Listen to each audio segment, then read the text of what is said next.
Maayong buntag sir, ako di ay si Hazel, JIP sa Peso Lapu-Lapu. Sir, unsay pangalan mo sir ug unsa asa karon nagpuyo?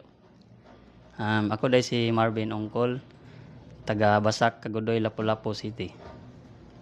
Unsay imong posisyon gi-applyan sir ug asa ka nag-apply?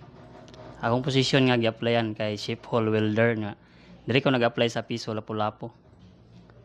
Unsay masulti nimo sir sa Peso, unsay imong gibati karon ug asa ka asa ka na country padung?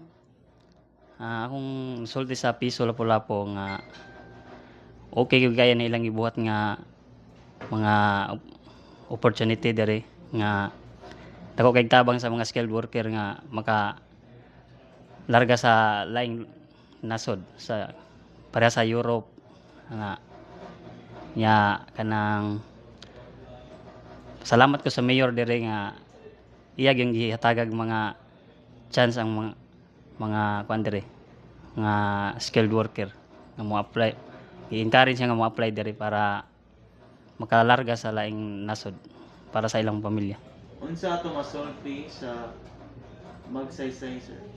Daghang kay salamat sa magsaysay kay ilag yung gi hatagag opportunity ang mga skilled worker ilang gi kuan sa taga every lain-laing lugar magsuroy sila para mangita mga skilled worker para matabangan nila makalarga sa laing nasod.